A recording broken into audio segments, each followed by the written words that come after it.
नमस्कार दोस्तों, स्वागत है एक बार फिर से हमारे YouTube channel GS by Bhavesh Kumar में। आज हम लोग इतिहास का अगला वीडियो देखेंगे। कुछ दिनों से वीडियो नहीं आ रहा था, अब लेकिन लगातार वीडियो आएगा। तो हम लोग आज अशोक के इतिहास के बारे में देखेंगे कि कब जन्म हुआ था, कौन कौन सी लड़ाई लड़ी और कौन कौन से खासकर अभिलेख के बारे में इससे संबंधित क्वेश्चन आता है। तो शुरू करते हैं।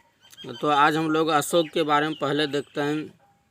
तो अशोक की बात करें तो इसका जन्म 304 ईसा पूर्व में हुआ था, वो भी पाटलिपुत्रा में।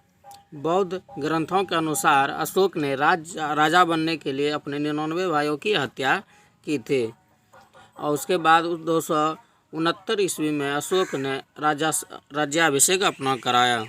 राज्याभिषेक के 8वें वर्ष में 261 ईसा पूर्व में अशोक ने कलिंग पर आक्रमण किया, अर्थात 261 ईसा पूर्व में अशोक ने कलिंग पर आक्रमण किया। कलिंग की बात करें तो कलिंग आक्रमण की जानकारी खारवेल के हाथी गुफा अभिलेख में मिलती है। इस अभिलेख के अनुसार कलिंग आक्रमण के समय कलिंग का राजा नंदराज था। कलिंग में हुए भीषण नरसंहार को देखकर अशोक का हृदय परिवर्तित हो गया, अर्थात बदल गया। ऐसा माना जाता है कि अशोक ने हाथियों को प्राप्त करने के लिए कलिंग पर आक्रमण किया था। कलिंग आक्रमण के बाद अशोक ने बौद्ध धर्म अपना लिया। इसे बौद्ध धर्म अपनाने की प्रेरणा उनके भतीजे निग्रोध से मिला, जबकि बौद्ध धर्म की शिक्षा उपगुप्त से मिला। ये दोनों पूछा जाता है, तो बौद्ध धर्म की शिक्षा उपगुप्त से अशोक को मिला था। आगे बात करें तो अशोक बौद्ध धर्म उसका व्यक्तिगत धर्म था। अशोक का बौद्ध धर्म उसका व्यक्तिगत धर्म था। उसने कभी भी बौद्ध धर्म को राजकीय धर्म घोषित नहीं किया, किंतु अशोक बौद्ध धर्म को संरक्षण देता था। अशोक ने अर्थात उसने व्यक्तिगत धर्म अपनाया था, लेकिन बाकी को छूट था। बौद्ध धर्म के प्रचार के लिए अपने बेटे महेंद्र और बेटी संघमित्रा को श्रीलंका भेजा था। श्रीलंका के राजा सिंहली संप्रदाय को छोड़कर बौद्ध धर्म को अपना लिया। अशोक धार्मिक रूप से सहिष्णु था, अर्थात वह किसी धर्म के साथ भेदभाव नहीं करता था। अब आगे बात करें तो लिपि से संबंधित अशोक ने आजीवक संप्रदाय के लोगों में गया स्थित बराबर की पहाड़ियों में 4 गुफाएं सुदामा, कर्ण, चोपड़ा, विश्व झोपड़ी जॉन में दे दी।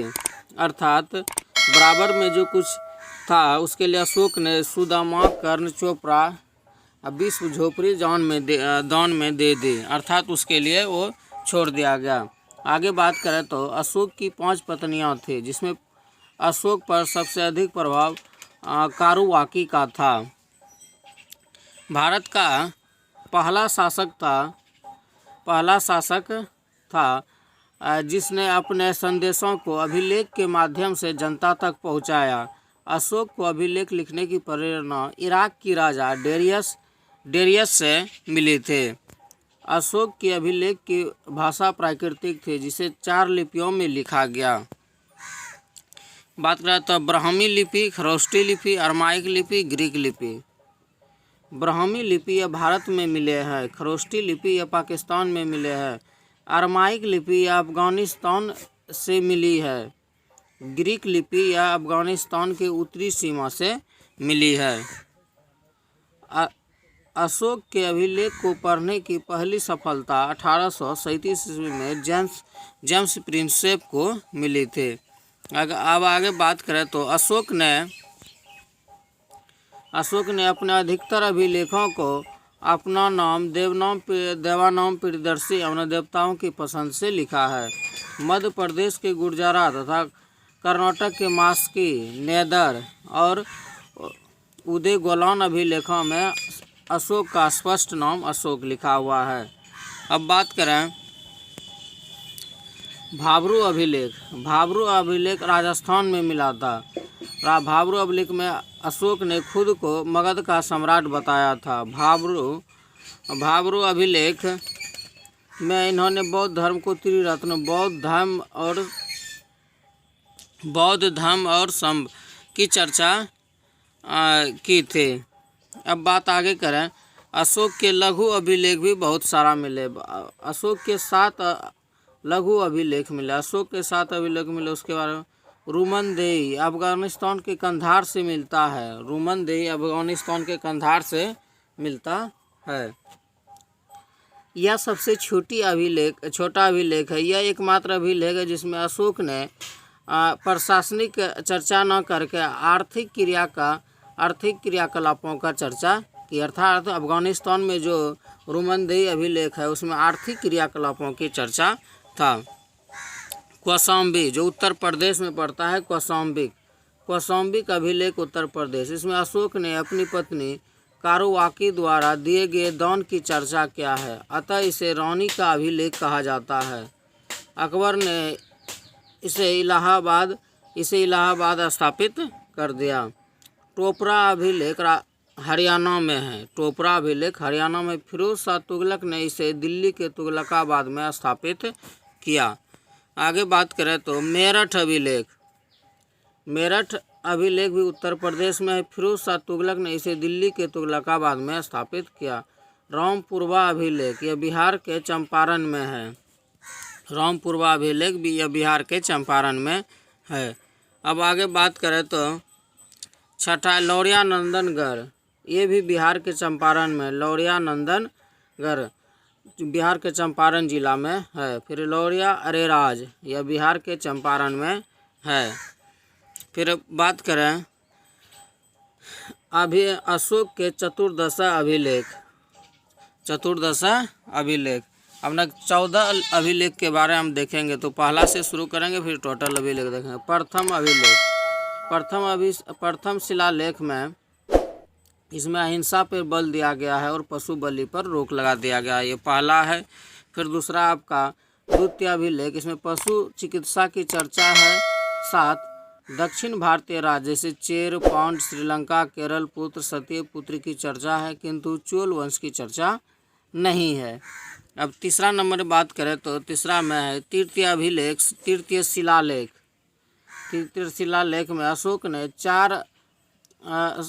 ने तीन अधिकार राजुक, युक्तक और प्रदेशक की चर्चा किया है जो धर्म के प्रचार के लिए थे। और अर्थात इसमें 3 अधिकार का बात किया गया है। तृतीय में 3 अधिकार की बात याद कर सकते हैं। तृतीय में 3 अधिकार की बात का चर्चा किया गया है। फिर चौथा में है चतुर्थ शिलालेख में भैरी घोष, हमने युद्ध स्थान पर बौद्ध की नीति अपनाया जाए। हमने चौथा स्थिति में है युद्ध और बौद्ध नीति, युद्ध के स्थान पर बौद्ध नीति अपनाया जाए, चौथा में है। फिर बात करें 6 नंबर के 5वां शिलालेख में है 5वां धम्म महापात्र के नामक नागरिकों की चर्चा है, धार्मिक जीवन की देखरेख करता है। अर्थात 5 में धार्मिक जीवन की देखरेख करता है। छठा शिलालेख में अशोक ने कहा था, मेरा अधिकार जन कल्याण के लिए है, जब चाहे मुझे मिल सकते हैं। छठा में बोला है कि जब भी मिल सकता है हमसे मिलिए। फिर 7 में है 7वां अभिलेख, अशोक ने विभिन्न धर्मों को आपसी समन्वय की बात की है, तथा सबसे बड़ा शिलालेख है। 8वां शिलालेख, इसमें अशोक के धम्म यात्रा की चर्चा है, जो इसके राज्याभिषेक के 8वें वर्ष प्रारंभ होती है। राज्याभिषेक के 10वें वर्ष में गया और राज्याभिषेक के 20वें वर्ष में लुम्बिनी की चर्चा है। 8 से नंबर आपका हो जाएगा धर्म की चर्चा। फिर 9 नंबर की बात करें तो इसमें अशोक ने छोटे छोटे त्योहारों पर प्रतिबंध लगा दिए।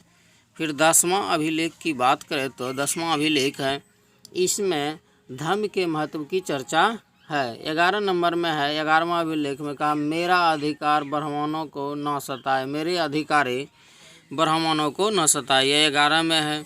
12 में है 12वां शिलालेख में इस स्थिति की सुधार के लिए स्त्री महामात्रा नामक अधिकारी की चर्चा किया गया। फिर 13 नंबर में है आपका, इसमें कलिंग युद्ध की चर्चा है। 13 नंबर में कलिंग युद्ध की चर्चा है। 14 में है शिलालेख। अशोक ने, मैंने ऊपर लिखे गए शिलालेख बहुत से काम किए हैं, इसमें नहीं लिखे गए हैं, इसके लिए लिखने वाले जिम्मेदार मैं नहीं हूँ। अर्थात 14वां अधिलेख में बोला बहुत सारे हम और कार्य किए हैं जो इसमें लिखा गया नहीं है।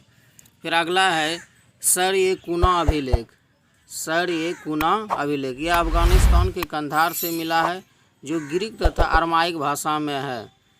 कलिंग अभिलेख में अशोक ने कहा है, कलिंग अभिलेख में अशोक ने कहा है, संसार के सभी मानव मेरी संतान है। मैं एक माँ की भांति जिसके संसारिक परलौकिक जीवन की कामना करता हूँ। अशोक ने कहा जिस प्रकार एक माँ अपने बच्चे को योग धाम को लेकर निश्चित हो जाती है, उसी प्रकार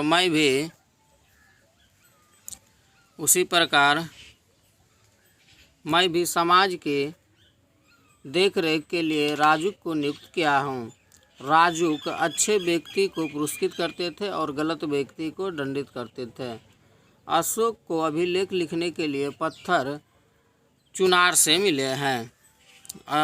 अगला करें अशोक की धम्म यात्रा, मतलब धार्मिक धर्म से संबंधित यात्रा हो जाएगा आपका। अशोक ने लोगों को नैतिकता सिखाने के लिए जो नियम कानून संहिता बनाए उसे ही धम्म कहते हैं। अशोक का धम्म स्वनियंत्रण पर आधारित था। अशोक ने कहा व्यक्ति अपने माता पिता की आज्ञा माने, व्यक्ति ब्राह्मण भिक्षुक का आदर करे, व्यक्ति दास और सेवकों के प्रति उदार रहे, व्यक्ति को जी और जीर्णोद्धार के पालन करना चाहिए। यह अशोक ने अपने धम्म में लिखा था। मौर्यकालीन आर्थिक व्यवस्था, आपका इसमें अशोक के बारे में देख रहे थे, फिर मौर्य के बारे में थोड़ा देख लेंगे। इस समय अर्थव्यवस्था का आधार कृषि पशुपालन कारखाना था। शिक्षा का सबसे बड़ा केंद्र तक्षशिला था। सरकारी भूमि को सीता कहा जाता था। फिर आगे बात करें तो सीता कहता है। मौर्यकालीन संगठन और सैन्य व्यवस्था, आर्थिक व्यवस्था, सैनिक।